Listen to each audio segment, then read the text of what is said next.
Greetings, ladies and gentlemen. It's been a while, and you probably are wondering why is this episode not about the tutorial of X4 Universe.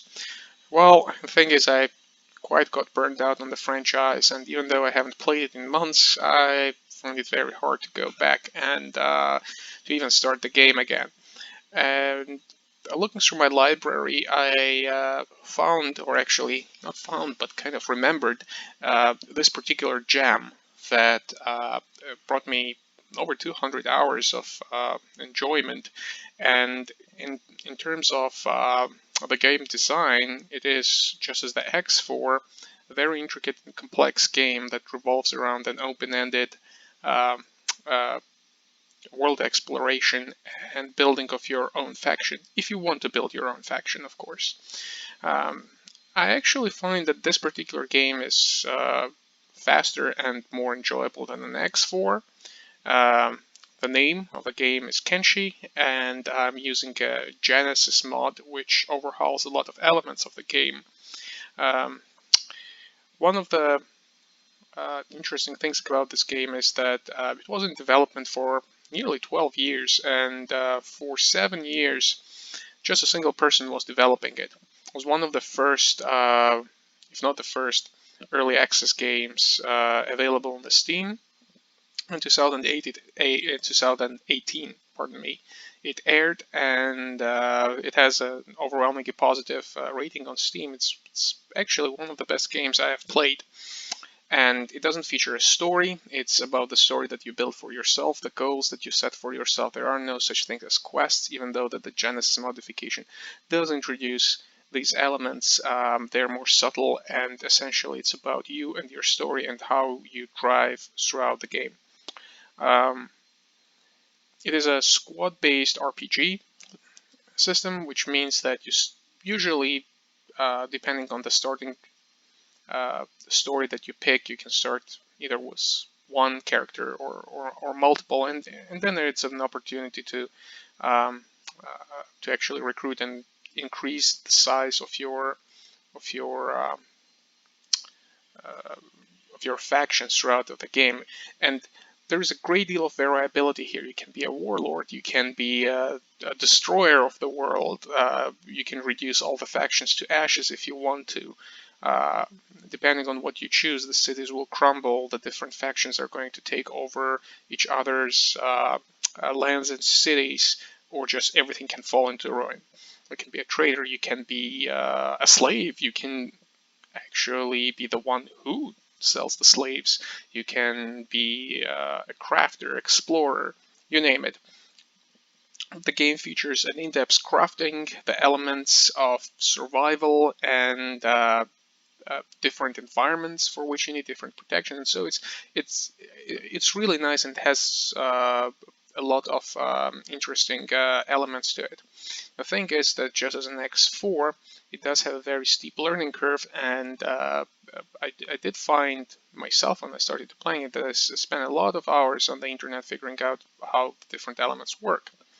And so I thought that, you know what, if you like X4 and at the same time you like the post-apocalyptic games, I think you will like this game a lot. And so to ease it a little bit, the introduction to the game, I thought I'll make a kind of a tutorial / let's play. And throughout of this let's play, I will talk about the different aspects of the game and how the different mechanics work. So without further ado, let's go ahead and start a new game. Immediately you see that we have an offering of your beginning, and the default is the Wanderer. This is the most basic starter beginning. Again, I have a number of mods that give you a different starting money and equipment, and you can see that here it says difficulty harder and really hard or something like that, but essentially this is really meaningless in terms of what the game will look like when you actually start playing it. The only thing it defines is maybe the difficulty of your first several days inside the game. Otherwise, it really doesn't do much for you. It gives you different starting equipment and such. You have a backstory of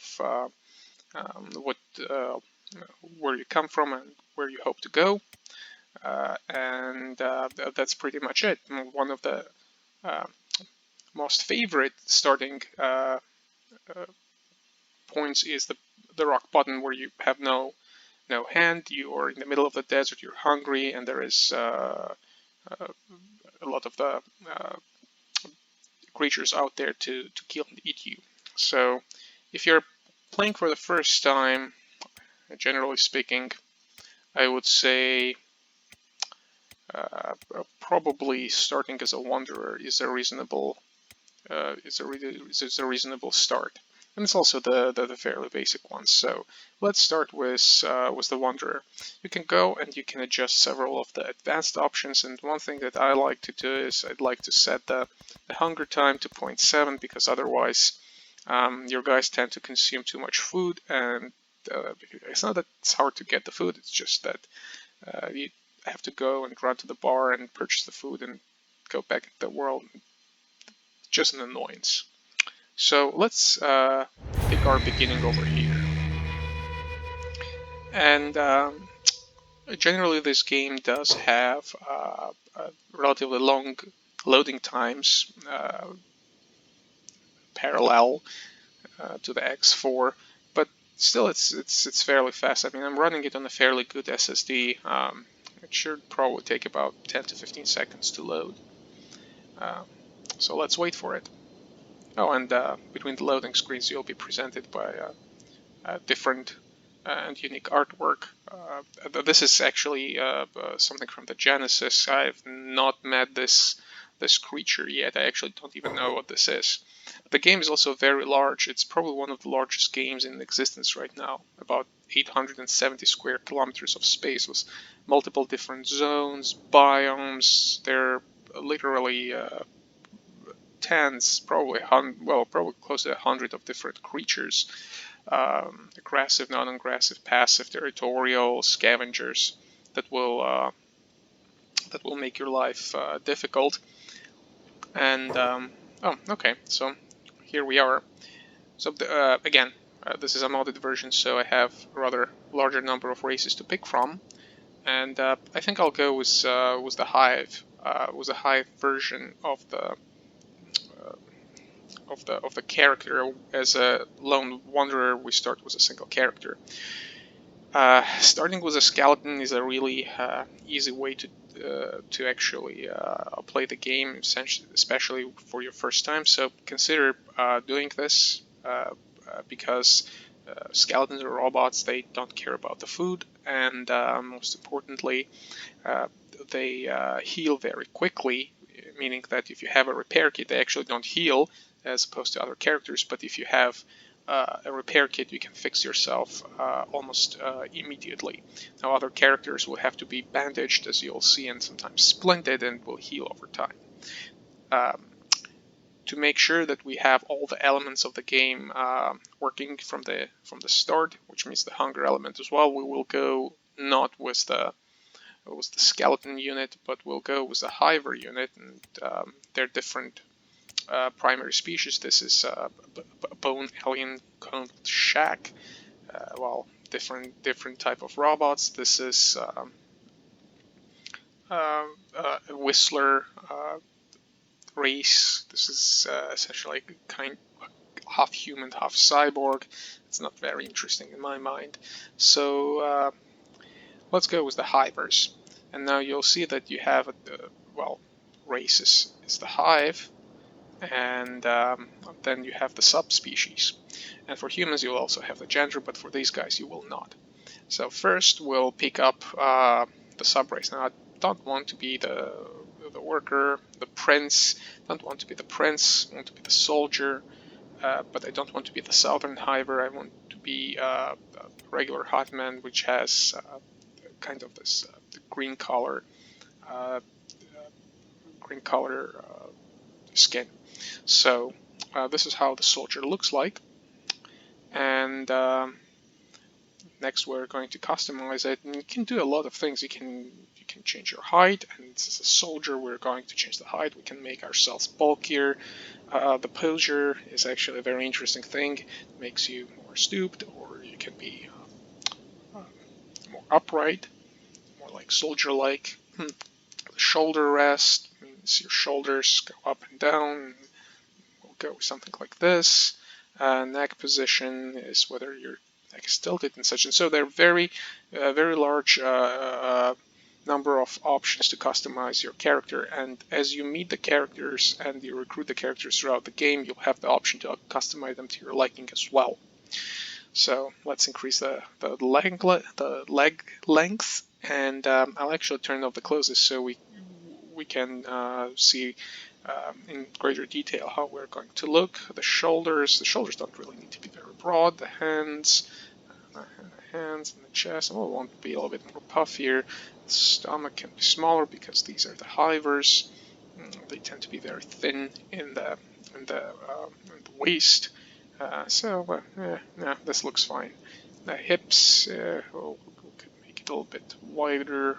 I actually like the leg bulk set higher on the hivers, so the leg shape is the one that controls the relative bulk of the upper part of the leg, which is your thigh, as opposed to your lower part of the leg. So you can do that as well. You can see it just bulks up nicely on the top. Feet for the hiver, the size of the feet doesn't really make any difference because, well, hivers don't really have any feet. We can move to the face, and there are different options for the face. Now the stick people have this, well, anything that is not human or shack, which has a very distinctive facial features, will not have much options for the face. But why don't we become a blue-eyed hive soldier? So you can change the size of your head. Head shape, I want it to not be so wide. Neck is another option. Neck widths, we are soldiers, so we have wide neck, muscular. Neck lengths, it's too long for my liking, and something like this is fine. Eye size, big eyes. Eye narrowness, set to a minimal. Actually, there's a reason why I like to set the size of the head to a narrow position just like this. It's because another mod that I have allows the hive soldiers to wear hats. Generally, with a head like this, the standard equipment will not fit on the head of the hiver soldiers. So instead, they make up with the larger number of the hit points on the head. But this is a modded version, reduces the number of the head hit points, but allows you to wear a hat. There are actually a number of hats that look really great on the soldier. The others would still clip, but that's another thing. So you have your eyes turned up, turned down. Something like this is fine. We'll make ourselves look a little bit starved, so we'll also remove all the antenna, the horns, just as some clipping effects. We don't want that. And the face arc is essentially, if you try to give yourself kind of a nose, it looks hilarious, but I think the hive people are supposed to have very, very flat face, so just like, maybe just something like this. Alright, so yeah, I think I like the overall look of our soldier. And Boralian, I don't think so. Oh, by the way, right here you can see that you have all sort of bonuses and the penalties given for the given character. Now, frankly speaking, the hiver soldier is kind of not a great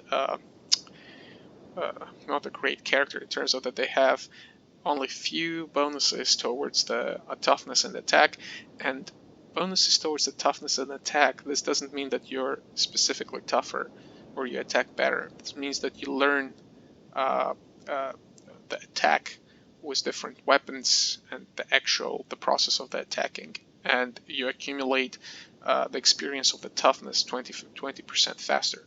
All the characters in the game are essentially more or less the same in terms of in terms of the stats. The difference is how quickly they learn it. And again, there are a number of mods that allow you to go through the process of the grinding fairly quickly or accelerate it artificially. And I strongly suggest you do that, because otherwise the grind in this game will be real. And yeah, it's not fun. So, since the game is about the swordsman Kenshi, why don't we pick a Japanese themed name? So, say will be Terasaki Tonbo. There we go. And now we're going to click confirm. And here we start the game. So here's our character, Terasaki Tonbo. It's still loading a little bit, so you can see that the loading is going on the upper screen. This is how we look. And we're equipped with a guardless katana. And, you know what? Well, let's just put it in the secondary option, secondary position, so the sword is right next to us. I think it just looks nicer. So we start in this kind of a city, and you see that there are a number of people walking around. They're doing their job, and they're going to be doing their routines and their objectives without your input. They really don't care about you, and this is one of the greatest and most interesting parts of the game. The game really doesn't care what you do in terms of your progression. It has its own agenda. Every of these people have their own agenda, and actually any of those can basically leave a city and wander off somewhere, and you can, you know, meet this person in the game somewhere else, half the world across, and will be the same person. So he can also get eaten. All these NPCs are actually tracked by the game, and there are a large number of unique NPCs, and they can perish without your particular input because they got attacked by animals and they just got eaten. Alright, so the first thing that we'll take a look at is at the map, and by pressing M we'll go into the map, and you'll see that we have right now essentially only a few markers. The hub is the city where we're starting. The Veins Pass is a kind of the border town, more like a gate town that connects the border zone with the Vein, and this is primarily the land of the Hive people, the people to whom we belong. The Squin is the Shack, one of the Shack cities. And now imagine that this is the size of this particular city. This is just the size of the border zone. Look how large the map is. All of these places have different ruins, different enemies to engage, and areas to explore. And with the Genesis, it's even more diverse. So the first thing you'll notice is that we have our stats over here, and the blood is the amount, well, essentially the blood that we have if we're attacked by a cutting weapon. We'll start bleeding. If we lose too much blood, we'll pass out. Other parts of the bodies are displayed over here, and these are the hit ratings, well, the hit points that we have for each of these body parts. And here's a really interesting thing. The head, stomach, and chest are the vital parts, which means that if they get damaged to a certain degree, you will die, and the death here is permanent. Your character will die, and that's it. If you happen to have other squad members, it's still possible to continue the playing of the game, just as you would play with your main character. It's just your main character will be dead. It doesn't matter. So that's how much the game cares about you. You'll be playing as some random recruit hopes, for example, if your main character dies. Other body parts, which are limbs right here, they can damage to the point where you lose them. So you will be one-legged and one-handed pirate. And in such a case, what you can do is you can go ahead and you can, well, if you have enough money, you can find a place which sells replacement prosthetics. And some of these replacement prosthetics are outstanding in terms of their in terms of their durability, so they have more hit points, and also they have stat boosts, such as a robotic arm would be stronger or more dexterous than your hand, but it will be also heavier, so yeah, good luck swimming with all 4 limbs replaced with robotic hands. Now, next we have the hunger, and the hunger is essentially the gauge which obviously measures your hunger. So as the time goes, you will become hungry, and if you don't eat, then you will become malnourished, and you will start losing stats the more malnourished you become. Once you pass the malnourished, you will become starving, and starving will give you a massive penalty to all stats. If you pass the starving, you will be so hungry that you'll pass out, and if nobody means most likely your very own squad member comes and rescues you, gives you food, you will die from starvation. Things like that happen in this game, and that's what makes it also fun. Over here we have our timer. The day timer is we are on a day 1, and this is the current time of the day. This is our money. You can call them credits, but in this game they're called cats. So that's your cash. And 1,000 is very little. Just to show you how little this is, we're going to move into this place right here. It says bar, and if you have trouble navigating throughout the city, you can press Alt, actually I like to press it in a quick succession so the signs blink so you can easily identify them. So here you go. You have the bar, and yeah, you have different people hanging out here. You see this one, he wants to protect our ass for a little bit of money. We don't have it. And also this is human, so humans require even more food than the hive people, who have a bonus to hunger rate, means they get hungry slower. So the barmen are one of the main people in the game where you would secure your food from, and to get the food you can either purchase it or you can steal it. You can also, of course, grow and craft it yourself, but in the beginning of the game it's either purchase, most likely, or steal. And steal is a big if, because if you're, and as you start the game, you're a very poor thief. So if you get caught, you'll get beaten up and probably left for dead. So we'll start the trade, and here you see all the different wares this person has. He has some weapons, and these are really garbage. You can see these are kind of rusty, and these are some plans. There's some research artifacts, and it's all way too expensive for us. So there's a fish, and you know, it has 10 units of nutrition, which means that it will restore 10 units of hunger to us. Or we can look for something else. So we have a meat wrap, meat in some bread. It's great. So let's have a meat wrap. So we spent more than half of our money to purchase meat wrap, and we didn't eat it yet. The character will eat the food from its inventory or from the inventory of a nearby character if that character is allowed to share the food. And that would usually happen as you hit about the hunger rate of 250.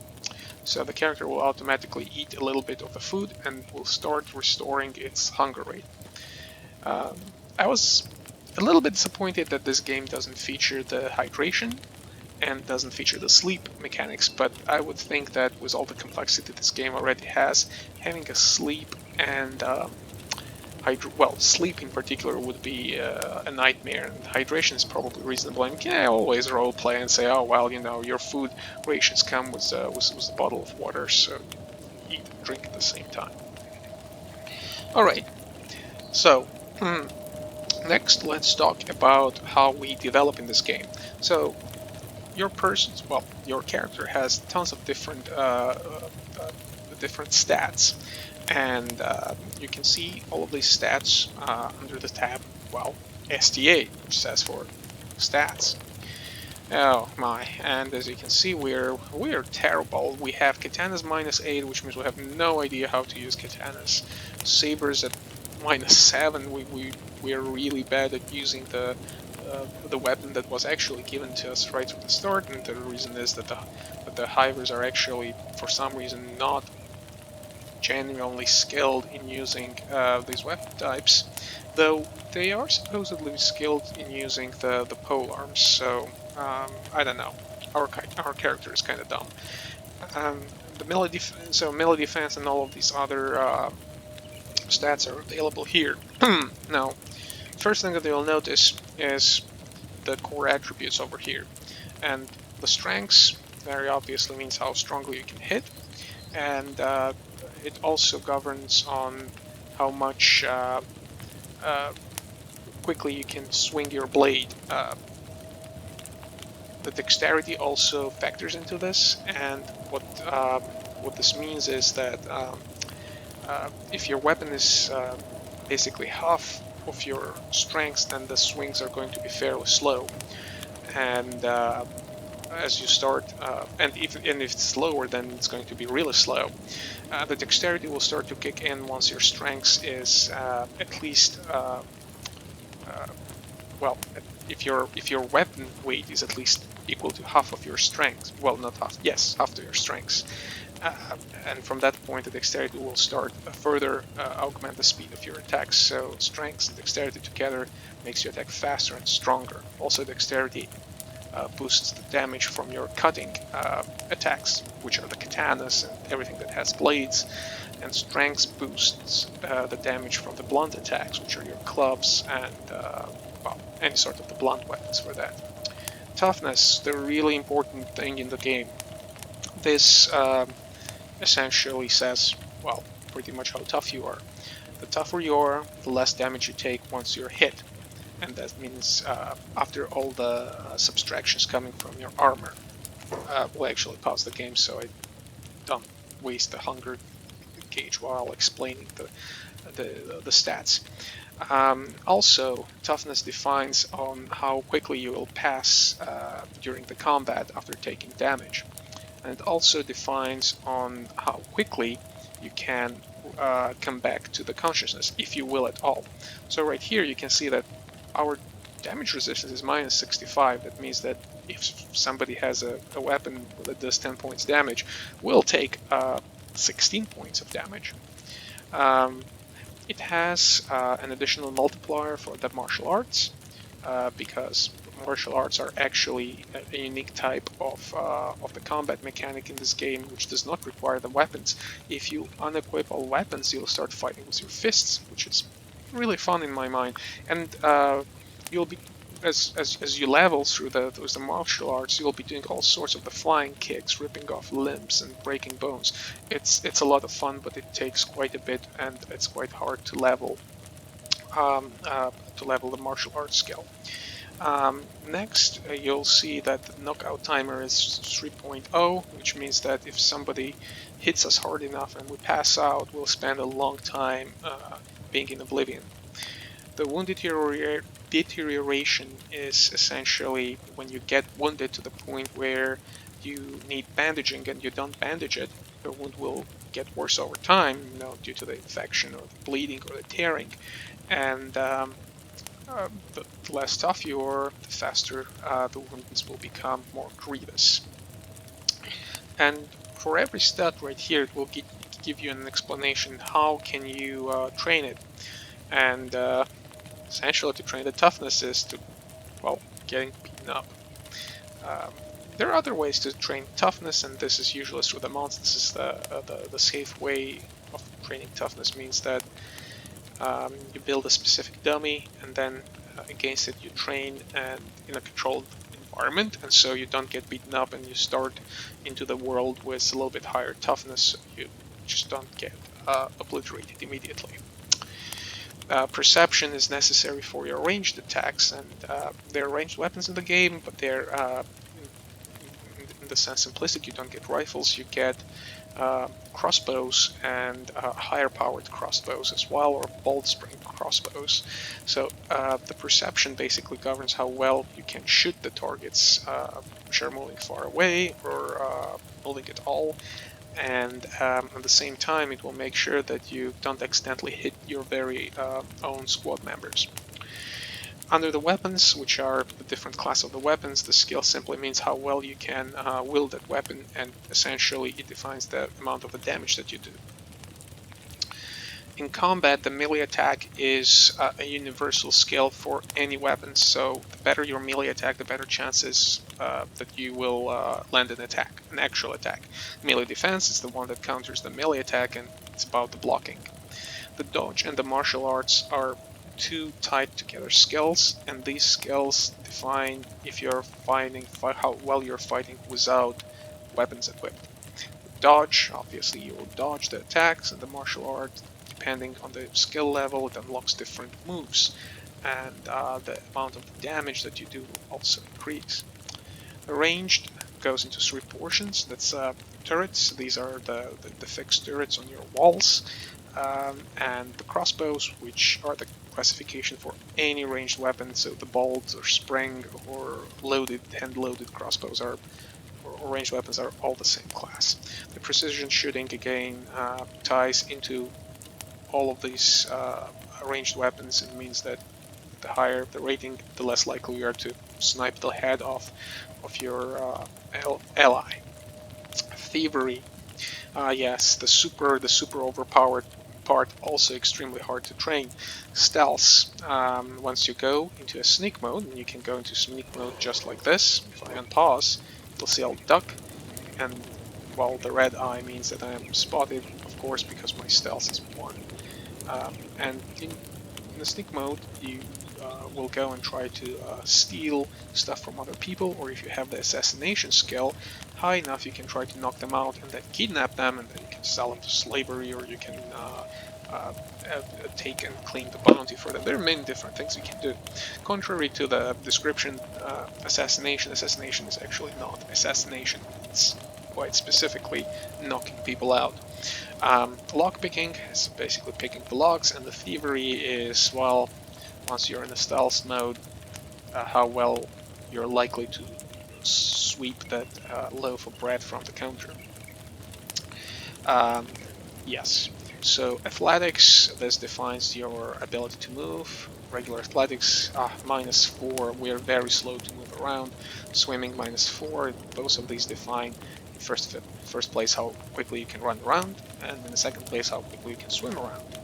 Field medic, -9, this defines how well we can patch ourselves. So we actually do not have any medical equipment with us, but you can buy such simple things as the bandages, and then the different levels of the med kits, as well as the splints, and your skill will define how quickly and efficiently you can fix yourself or somebody else up. Engineering, that defines the speed at which you can build the structures and different structural elements, including the interiors of your houses. Yes, houses and housing is a big part of this game.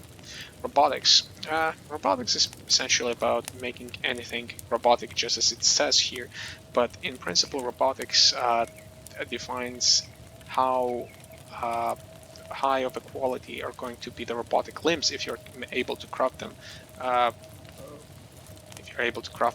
So the higher the robotics, the higher the chance that you'll get a high quality robotic limb produced.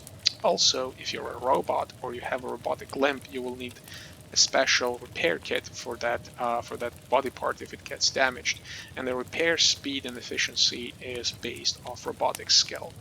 Science, yeah, it's essentially the rate at which you are able to research the technology. Is fairly straightforward.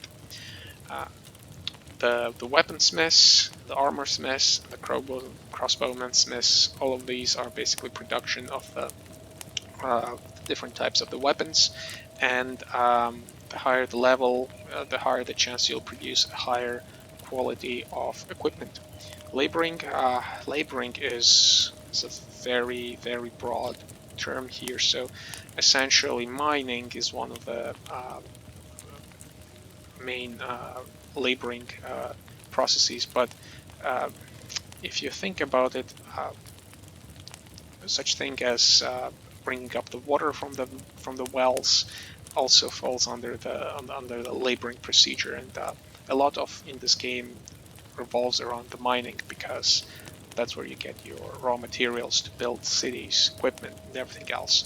Farming, it's the speed and efficiency at which you can plant and collect crops. Cooking is essentially defines the speed at which you can produce the food, and I believe with the higher amount of the skill, if I remember correctly, you require less of the ingredients. So if you're making a dust sandwich, which is, yes, that's a piece of cactus stuck between 2 loaves of dried bread, yeah, you'll need less cactus and less bread to make that dust sandwich.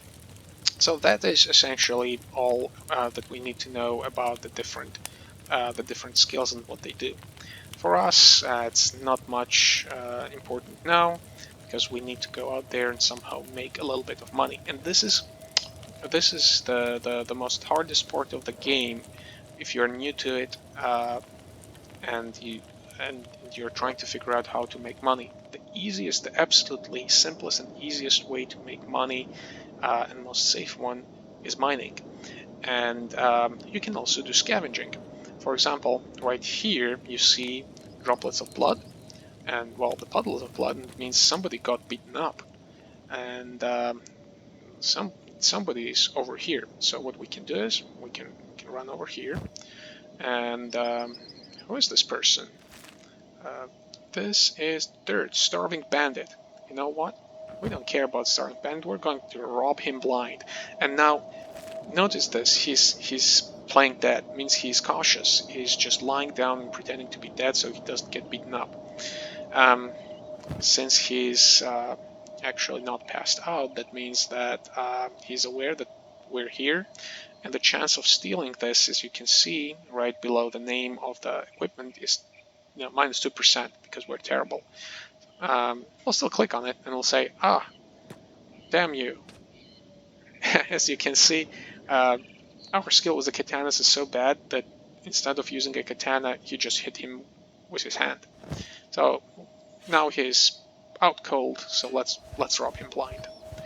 And as we robbed him, you can see that we actually equipped all of that, because we ourselves have no equipment.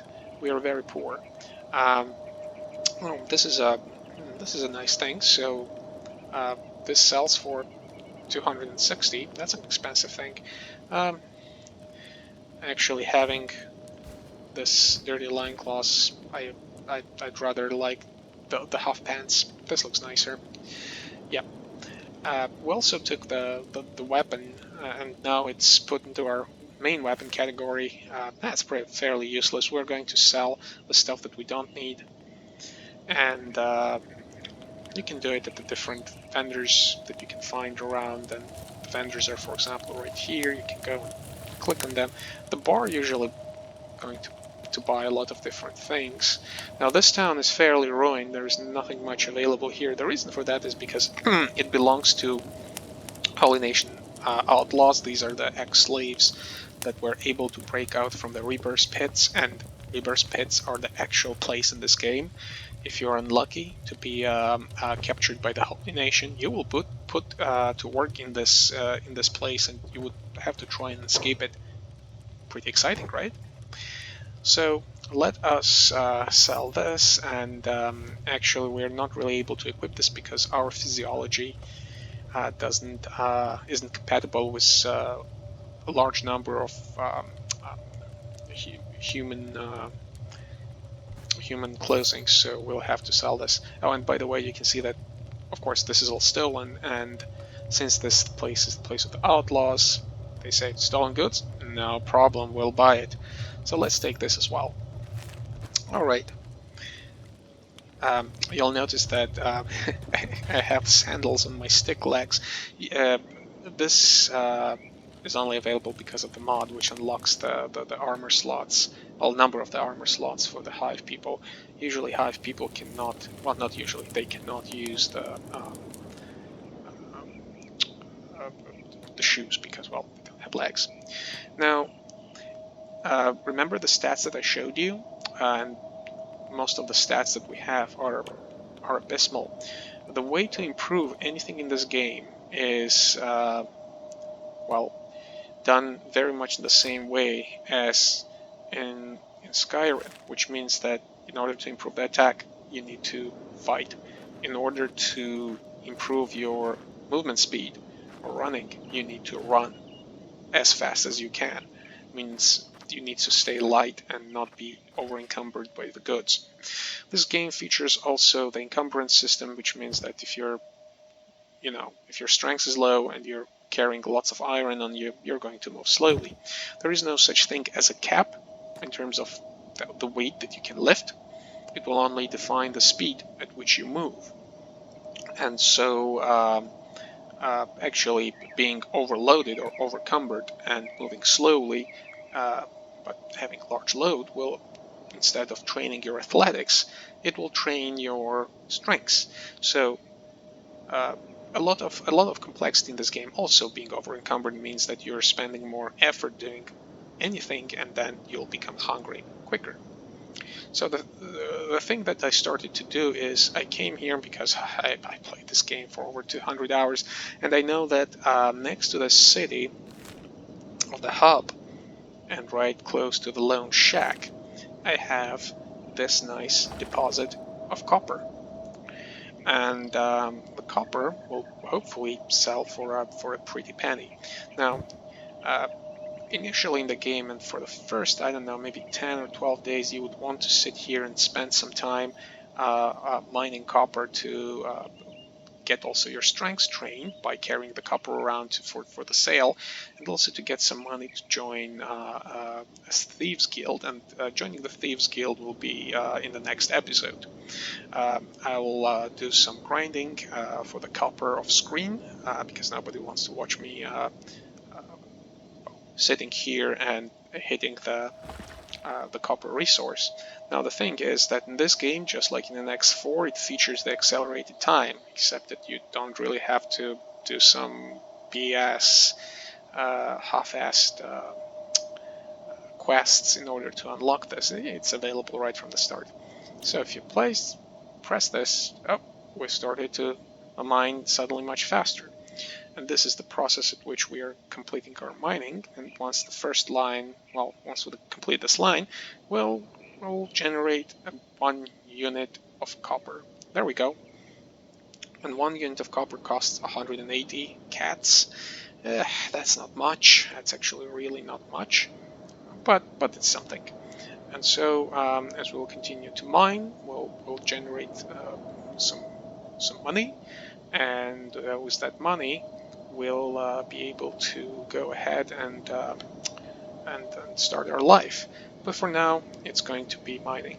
And here's the thing: while we're mining, we may get exposed to the bandits that roam the land. Oh, there is conflict right here. Let's take part. So what's happening right now? It seems that these people who are what's the name? The starving bandits. They've been attacked by. Actually, these are the peaceful herbivores, and they only occasionally will attack a character if they approach close to them. Particularly, they have the small offspring in the pack, and if they will warn the player, they will start growling, and if you don't move aside, they'll get provoked. They will attack you. So let's get over here. Oh, we see this guy. Let's try to beat him up. Oh, you see he's running away. We're actually very likely much weaker than he is, but he's running away because both of his arms are broken. He can't fight, and right here it does say attacking enemies, but actually he's not attacking anyone. He's just running away in self-preservation. Well, we'll try to practice ourselves on this downed person. You see, we're going to hit him with hands and arms because we don't know how to hold a katana. We're at -5 still. We have no idea what to do with the blade. We're going to poke ourselves in the eye with it. So I'm just gonna hit you then.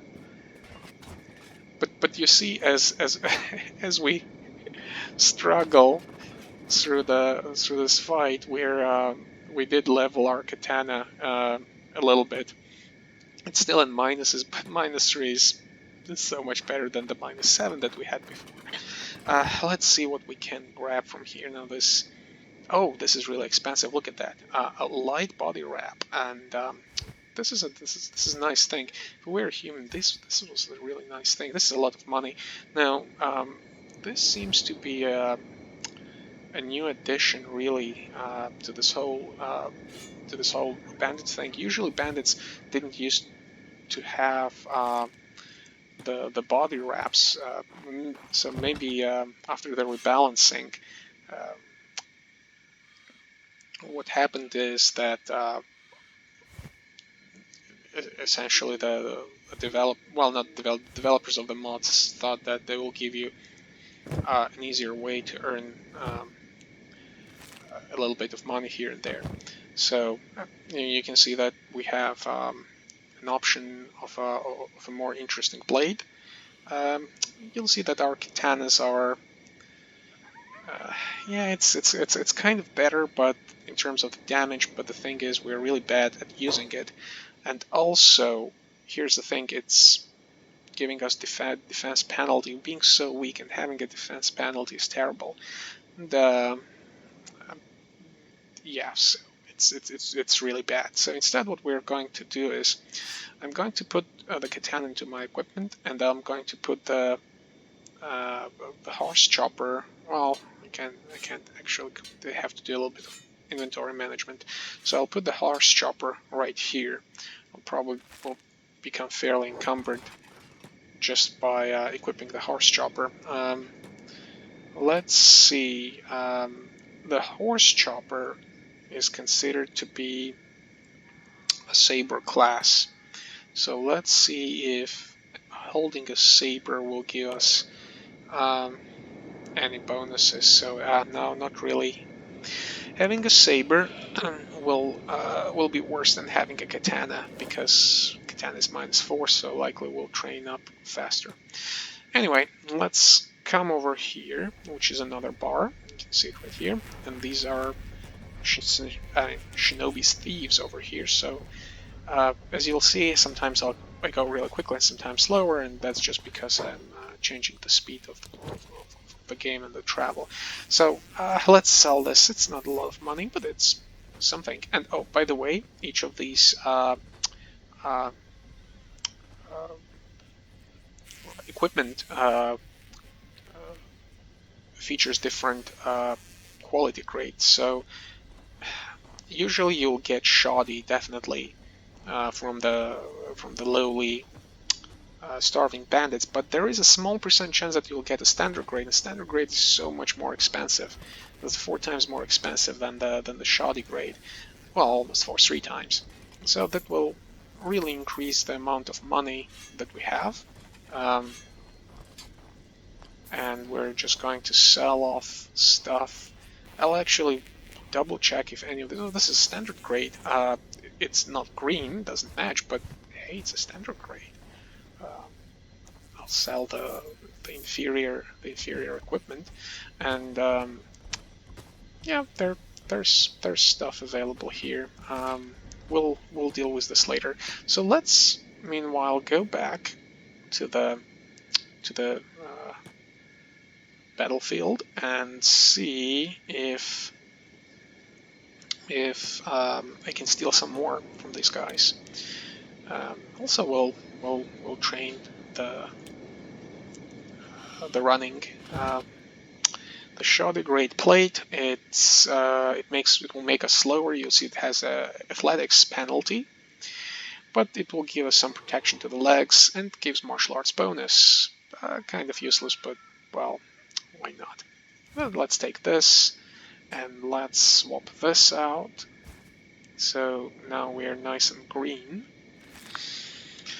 Let's see if we actually have anybody else. Oh, there we go.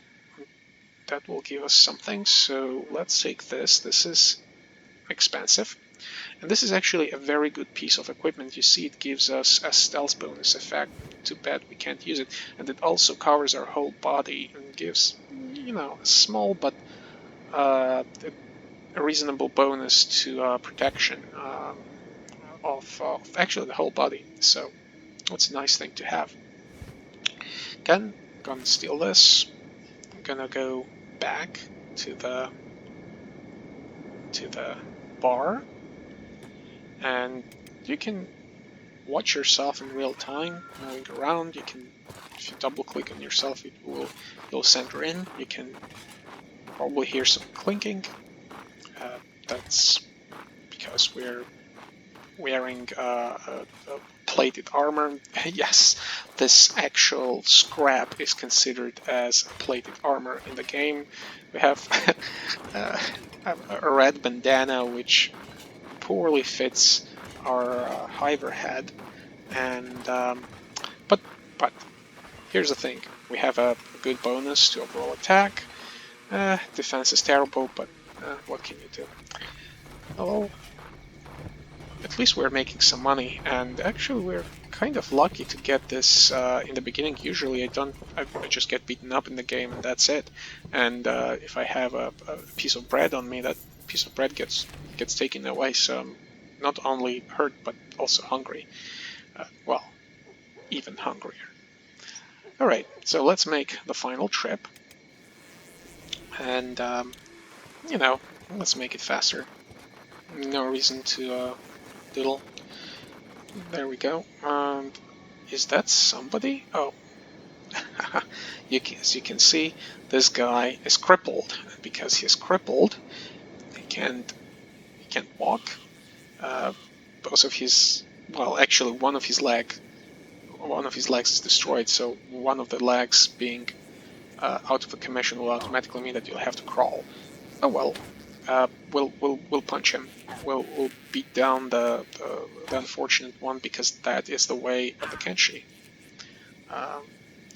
Prey on the weak, so you yourself can survive. Oh, that kick. That's a shoddy grade just for the 26 cats. It's simply not worth it. Let's check out if there's anything left over here. Also checking the stats. The katanas are still terrible. Just simply terrible. No, 250. 250 is not too bad. I'll grab... no room for that.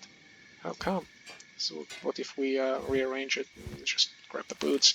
Alright, let's sell this portion, and after we sell this, we'll move towards the node with the copper, and we'll call it a day.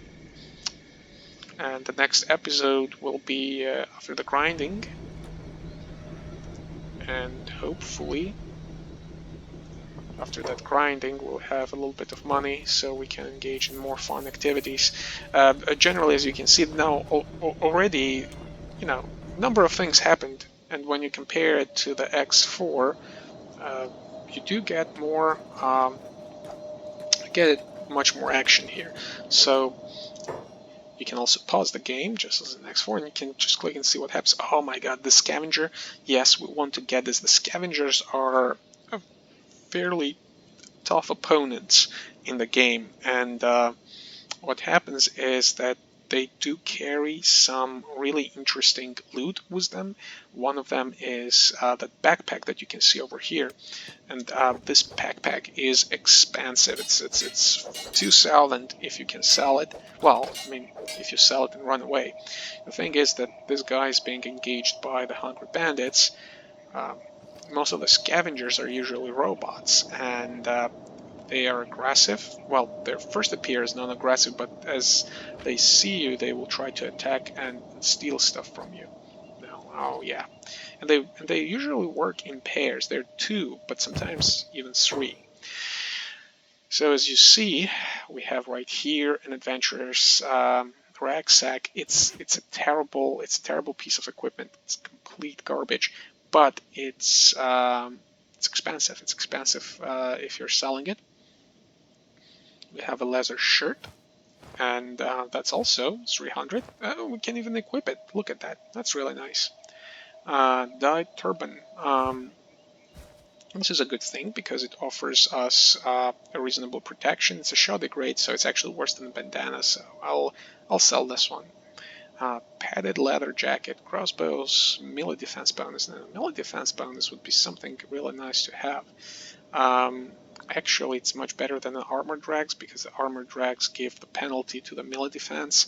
It gives a whole bunch of penalties and only a small degree of protection. So for the shoddy grade, and the shoddy grade here, I'll probably take this one over this. This is way too bulky, and the penalties that we get are just atrocious. Cargo pants, sneaky chain, just costs nothing. I'll take the tabby boots. These are poor grade, but the thing is that the straw sandals that we have, they give only a couple of bonuses and they don't give any protection. The tabby boots, even being the grade level garbage, they still offer some degree of protection. Remember, I was talking about the first aid kits and generally the aid kits. Well, here we don't have the buy one, we'll just steal one. Okay, good. We have this, and you can see how extremely slow we are. Interesting. Oh, these are also now... yeah, so these are bandits, so they're they're attacking us, and we're way too slow to move around properly, so does this have the penalty to athletics? No, it doesn't, it's just really heavy. We'd have to throw away the armor drags, and are we still heavy? We're still heavy, unfortunately, because this also weighs a lot. We'll have to toss this out, and then we should be able to run more quickly, hopefully. you can see how they try to cut us off, and that was a single hit. What did us in fairly well. You'll have to juke around just like this, so you're able to make it to the outpost, and once we make it to the outpost, hopefully the ninjas will help us. Usually they do. Yes, so they're going to run and help us, and if we pass out, they will hopefully aid us in terms of first aid. Now, that's okay. Since now they're protecting us against the bandits, we'll try to jump into the battle and level ourselves a little bit. You see, I'm limping because the leg's probably broken, and oh well. Let's try and patch ourselves up. Our first aid is -6, which means that essentially we're trying to learn how to patch ourselves up until it goes above 0. And we don't have a medkit already because we used it all up. We had no idea how to patch ourselves up. That's a sad story. Well, let's do a little bit of looting while at it. We will really need to get the first aid kit from, I don't know, somewhere. If we don't, then our wounds will deteriorate over time, we'll die. We don't... I shouldn't have done that. But, oh no, I'd actually considered this as a double sell. So if you have something inside of your knapsack and you sell it, so the prices are added up. Now, here's the problem: we don't have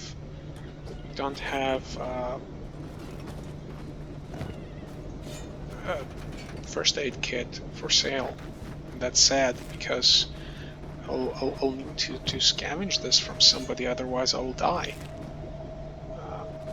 As you see, there's an arrow. It says your head needs bandaging. It's slowly getting worse, and that is because we took too much damage. I'll I'll try to scavenge stuff and maybe get some stuff in, but not being able to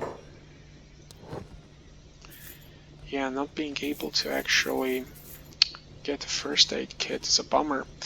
So you see, if we were a robot, we could just buy the skeleton repair kit, for which we already have money. This is actually really rare to get 7,000 cats within the one day. I think I still have a little bit of time for the scavenging that I can do. None of this is worth my time. Oh, this is expensive. This is too, so we'll take this and we'll keep coming back and selling this. Come on, come on, come on. I really don't want the leg to hit 20 or lower, because then the limp will get so much worse. The wounds are getting worse actually faster in the game because our toughness is so poor. By the way, notice that we had negative toughness, but our toughness is now 7 because we got beaten up. So yeah, seems like we're on the way to... of course, you have to do some management here again. An important thing is not to become super greedy and basically get the first aid kit before I lose a leg. How about... I know that I want to get that scavenger before I head back to the city and fix myself up. Now, that would be a a great way to finish up the series, right? On the day 1, I died from wounds. That's it. And what's that? Oh, this is an even lower grade than a shoddy. That's a prototype grade. It's just garbage.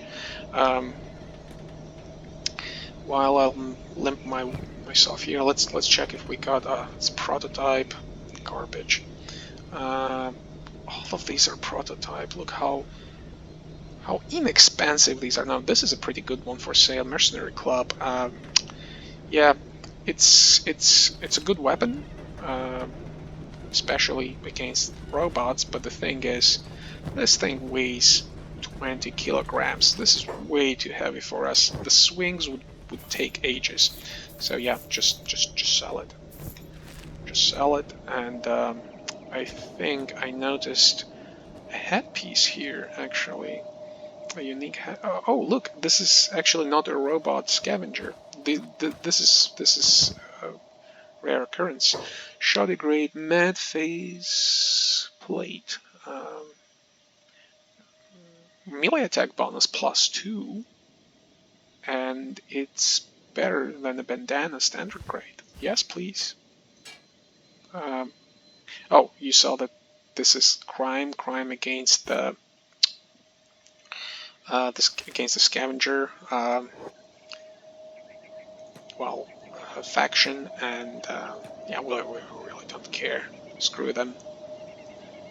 I think the battle was over here somewhere, right? I see the blood, so maybe there's some spoils. Anyway, before we continue, we should probably stop and we run faster now. Try to patch ourselves up. If you go actually to stats and you look at the field medic, you see that it's quickly increasing. We're very, very slowly bandaging our head. I would rather prefer to bandage leg, but that's what it thinks. It's more important because head is more vital. You see that the basic first aid kit is depleting very quickly, and that's because we have no skill. We're so bad. We'll probably run out of this before properly bandaging. And you see, it continues to bandage the head, even though it would be more reasonable to bandage the chest. But maybe if we stop and we reorder, no, head head is the first thing he wants to go for. And by the way, how does the faceplate look on me?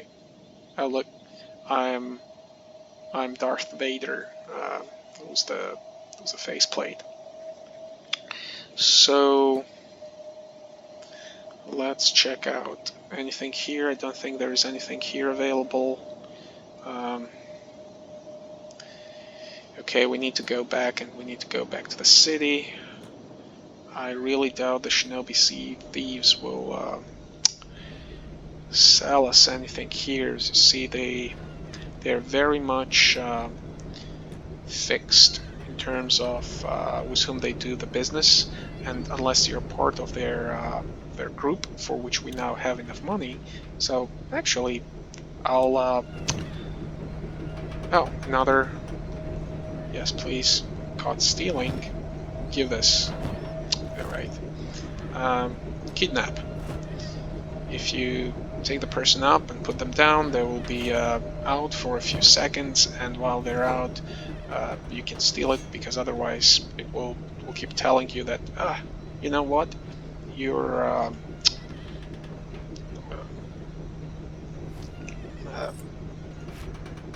you're trying to steal stuff from me, and I'm not going to let you.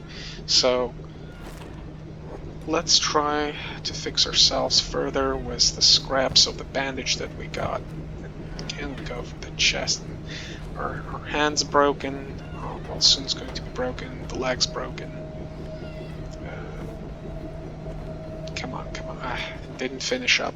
See, we spent 3 bandages on fixing ourselves. Let's sell what we got, and that would be the shoddy gray, definitely not. Rusty chainplate. Actually, the chain shirts are really expensive because they're so hard to make, well, in real life as well as generally in this game. And yeah, I don't want this. Now, I really like these Japanese style Kenshi hats on the characters. Now, this is not the best one, this is a small one, but there is the one which is the iron, and it looks so much nicer. It's a larger hat, and it looks very thematic. So let's trade. I'll be punished for this, for not taking this seriously. Again. Does this actually cost anything? It costs. You know what? This is 200 money, and oh yeah, you think so? Yeah, you think so? Think you'll run away from me? And this guy is back up. There's another scavenger. We'll try to. Let's no. We don't have the repair kit. Let's attack him from the side. Come on. Yeah, these guys will finish him off. Oh well. They did finish him off. You will sometimes get the clipping effects just like this, which are a little bit funny, but always steal their weapons, because otherwise, that way they won't be able to beat you up once they wake up. So boots. I mean, this costs nothing. All right. Now we were lucky; we got almost a full health pack, and let's try to fix ourselves up. Come on. Now, this is something that the NPCs really like to do, and particularly the ones that act as a guard. They will beat up an enemy, and in some cases they can beat up you, and then they will just stand on top of you, not letting you escape. Yeah, things like this happen, and well, that's just a part of the game, that it's fairly brutal if you're not careful. We're playing very carefully now.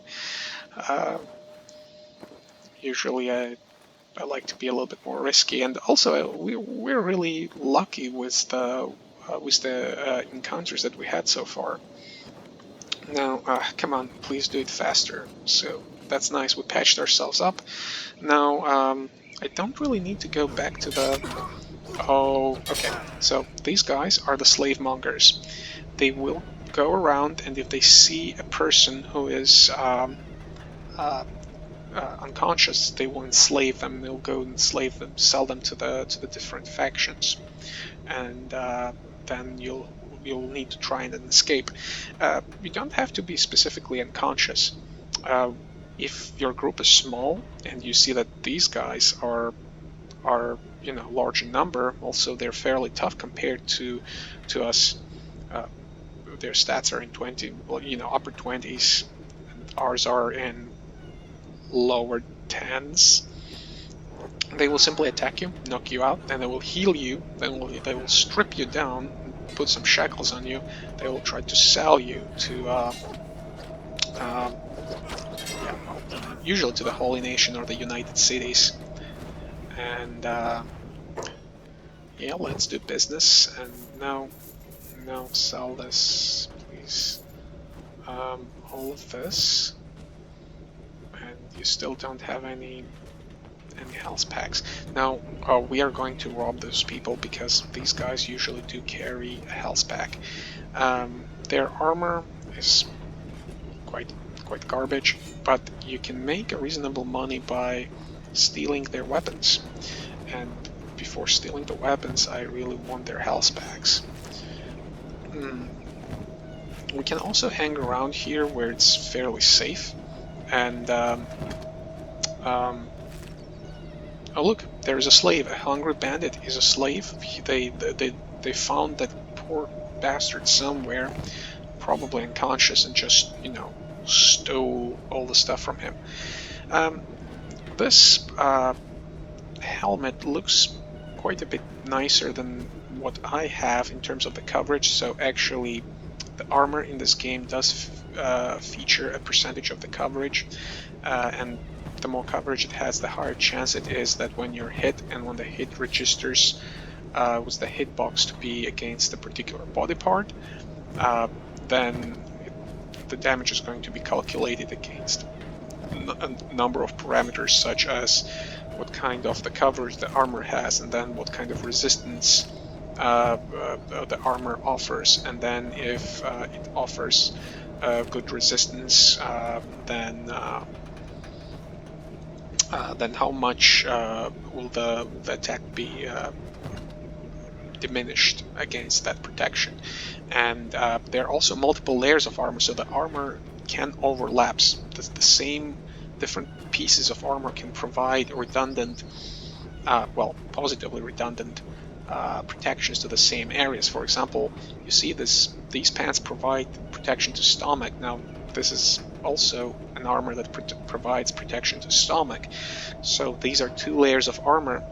Also, you can have an undershirt, and that will also give you an additional layer of protection. So you can see that in this game, depending on how you select your armor, even if it's a fairly light type of armor like leather, you will still be able to generate a good level of protection. Maybe, well, obviously not as good as an armor from the plate mail, full plate mail, but otherwise, it could be a reasonable protection. Oh, what do you want? Who's this? I think we got a hit in. It's the starving bandit. Cut him. Oh, look at that. Oh, we're so bad. But they're also really bad. And look, that one hit sent us reeling back. And we stopped because the shock was just too much, I guess. Come on, do something. Punch them. Use it as a club. Oh my. -1 katanas. Come on, just get to 0, please. You're so terrible, Terasaki. Still. Oh, no. I thought that one was a conscious attacker. Well, let's check out. That's a 200, and I want medkit again. So, mercenary plate. So this is 10, 22, and 70 resistance It's heavy, 5 kilograms for the helmet. It's a really heavy helmet, but the coverage is 90% as opposed to coverage 75%. That's not too bad. We have only pure bonus, and it's 10, 22%, 90. So generally speaking, actually, this is a better protection, even though it offers a penalty -5 to perception. We're not using perception for the combat, since we don't have ranged weapons. Well, we did, but we sold it. So in principle, we could take this helmet and then we could bam put it in ourselves, and it would look ridiculous because it's again not really designed for the hivers. So you know, it's my eyes are sticking out of the helmet. It's not a proper equipment. Let's have this instead. I mean, it's not too far away in terms of the quality, and the bonus is really good. You notice that I was bandaged, and when I took an additional point of damage, that was actually subtracted from my bandaged point, plus a portion was deducted from the greener bar, and the greener bar is the one that defines whether or not you're conscious and how much health, if you will, you still have on yourself before passing. Oh, look at that, the torpor. This is a katana class. This is a larger katana, really useless in my mind. Generally, the nodachis, which are really large katanas, and torpors are one of the poorest weapons in the game. The reason is that they have a very significant penalty against armored opponents, and most of the people that you will meet in the game, except of the very early, or there is no such thing as an early game and a late game, because the weak game, the weak opponents spawn depending on the zone, and sometimes you can have even overwhelmingly powerful enemies like the Scavengers and the Crusaders from the Holy Nation trying to beat you up. So yeah, so in the beginning of the game, you will find this relatively weaker enemies. And as always, I really want to sell this. This is a 300, and I really want to go back to the city and join the guild of the shinobi, and I just find it so very hard to leave this really loot rich place. And we got so much, and we got also medkits, which is really important. Well, the reason why I really want to join the shinobis, and you should really also join the shinobis, is because they have one of the best backpacks in the game, which are light, and they reduce encumbrance by a lot, and at the same, come on, it's unbelievable. Even now? Okay, now we can. And these backpacks are actually the primary reason why I joined them. There's also a bonus, because these guys are essentially thieves. They do purchase stolen equipment from you with a discount, of course, but they do, no questions asked. Also, they purchase contraband, such as strong alcohol, the moonshine or the grog, or let's say narcotics such as hashish. And all of that you can produce either yourself, or you can steal. You can actually buy and run it from one place of the game to another part of the game, and usually you can find these illegal goods in the areas where you can easily grow hemp. These areas are swampy, and usually you can find a good deal on the hashish over here. You know, a unit will cost 100 cats, and then if you bring it into the Great Desert where it's illegal, the markup is going to be like 2500% and such and so. It's good profit, excellent profit. Yeah, so as you can see, we are very slowly healing. We can accelerate the healing by a lot if we find ourselves a proper bed and we sleep in the bed. The wound healing will be quickened by 8 times. So let's come over here.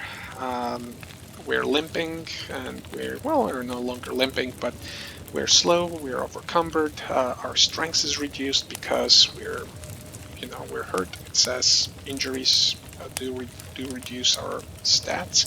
I'll turn off the ranged because there's some strange behavior where you are ranged but you don't have any ranged weapon, and you sometimes skip the attacks, so let's just say jobs. So talk to this guy, the thief boss. So you want in on the shinobi, eh? The guards try to lay the crackdown, but they ain't for nobody. They're nothing. Nothing if your cats can't handle. I want to join the Shinobi Thieves. You can join for a fee. That's it. I don't have to complete a test, something quest. Do I need to do quest? You do not need to do a quest, just pay me some money and you can do whatever you want. Basically that's what it says here, pay me 10,000k.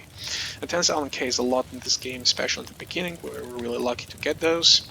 10,000k seems a little steep. And we can go through this dialogue and you can engage at your own leisure when you start to play the game, but it actually tells you that if you don't have 10,000 cats you can piss off, because it's really worth the benefits, and it really is worth the benefits. It's one of the best investments in the game that you can do. So, okay, sign me up. And now these guys turn green because we are on their good side, and then will always help us out. First thing that we do here is the guy that purchases and sells stuff. It says like, remember, unless blah blah blah blah, you know, if you're in a jail you would want to change your face and you want to change your appearance so they don't recognize you easily. Yeah, well, we know all that. I didn't ask for advice. And he'll say like, well, if you didn't ask for advice, then what do you have for sale? There's illegal goods and such. Don't care. I have something to trade. I don't really have anything to trade, but well, I want to buy something from him. This is the legendary Thieves backpack, the amazing Thieves backpack, the absolutely best pack in the game. Unless you're a trader, for which point you want a specific knapsack that allows the stacking of the same type of the resources. But yeah, that's the stuff.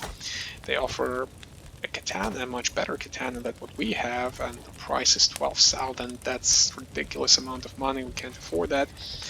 Assassin's Wrist Blades, melee attack bonus -6. Well, melee attack and bonus +6, and the melee defense -6. I mean, we're already very poor in the defense because of this blade. We can't afford anymore. But generally, this is one of the best belt armors that you can get. Well, it's equipped in the belt, but actually you put it on your hand. There are a number of different armors that you have here, and actually joining clothes are fairly good. If you compare it to this, yeah, I mean, this is probably not as good for a defense, so I'll just probably keep this one on, even though it's a shoddy grade. How about the John pants? Oh, these are 1325, 90. These are hundreds and 16, 23 protection, 70%. You know what? I think I will get rid of this. And I'll purchase John pants of higher quality. These are just 600. That's a good investment. Leather shirts. So the shirts are usually really expensive because of how difficult it is to make the shirts. And it actually, once you start making the shirts on your own, you'll see that it takes a lot of time. So I am fairly happy with what I have here. So now I have a backpack on my side, well, on my back. Look at this.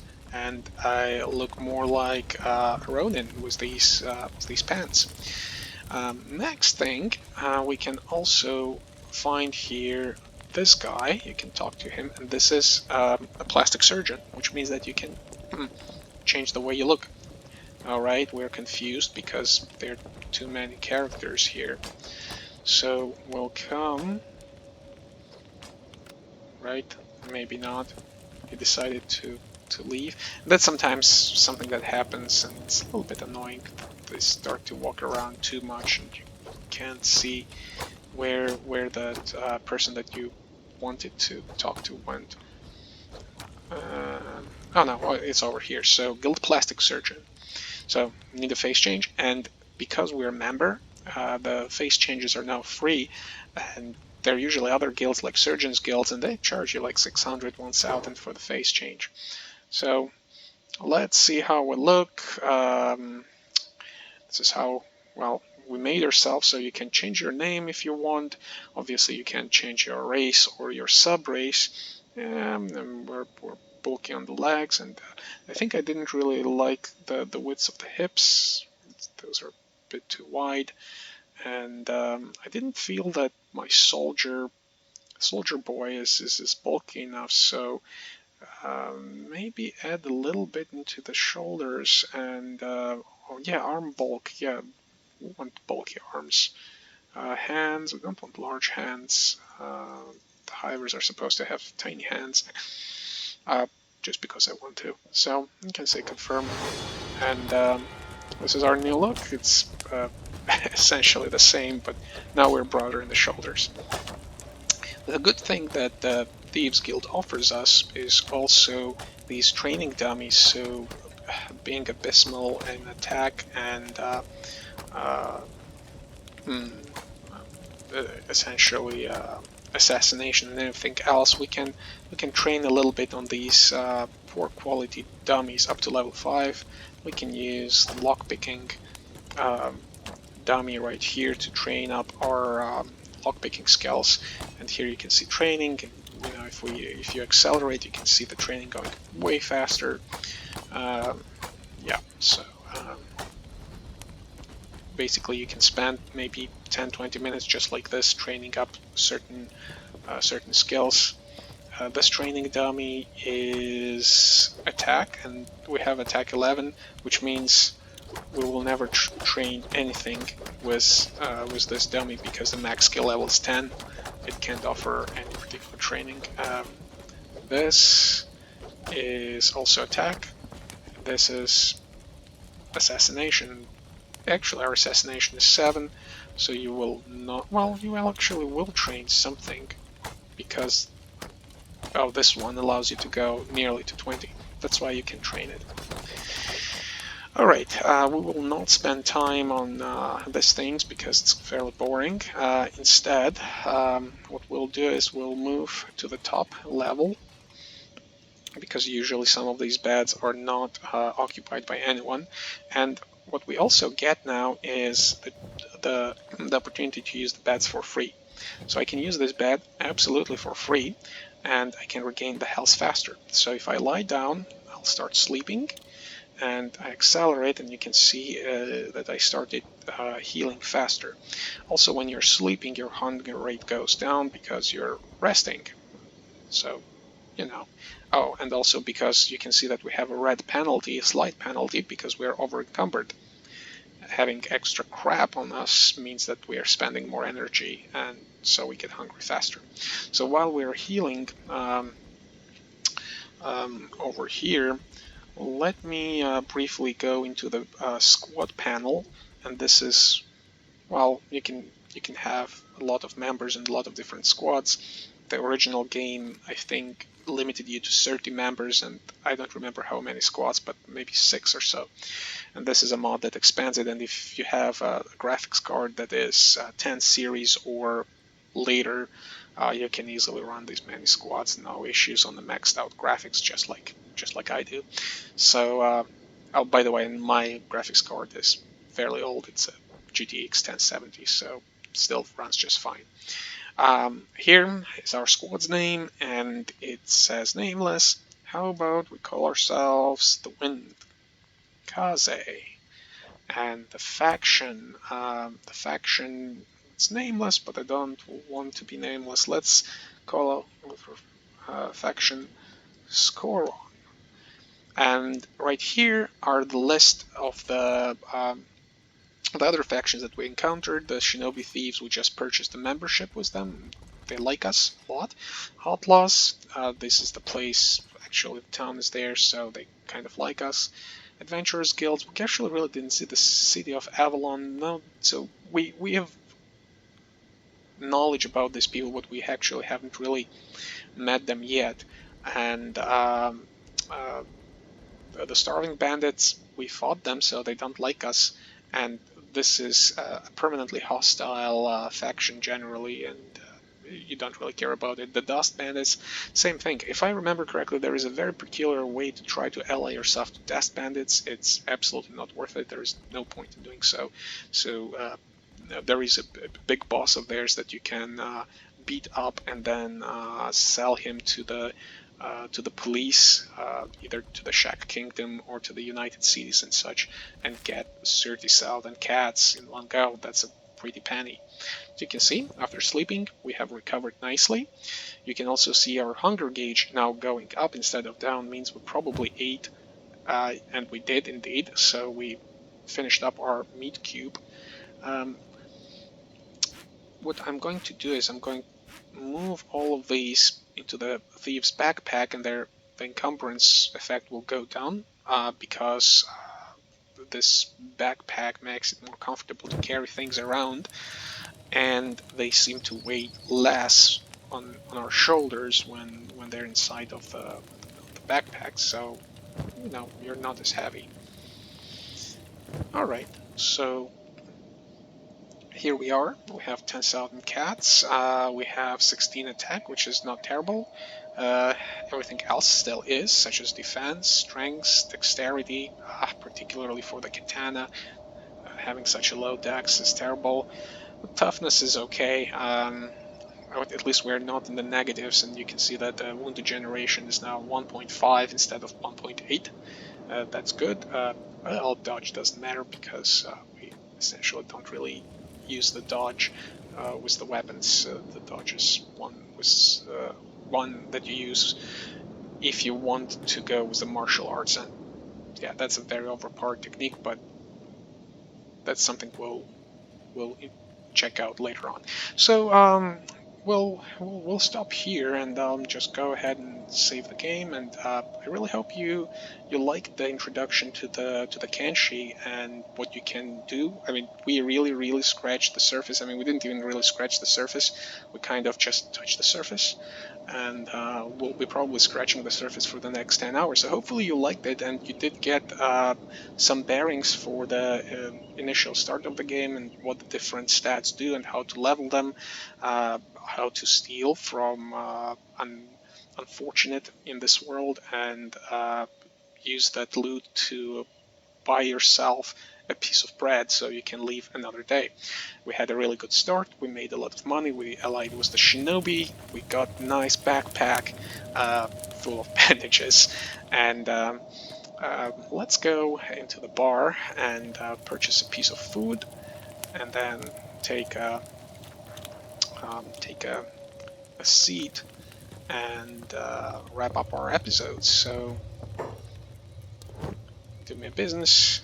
I want a piece of bread, and a lot of things are interactable here. So here we go.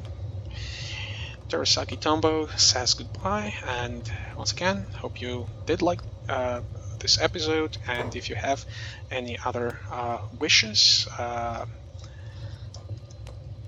and comments, concerns, we can incorporate them for our next episode. Save, and see you next time. Thank you for your attention.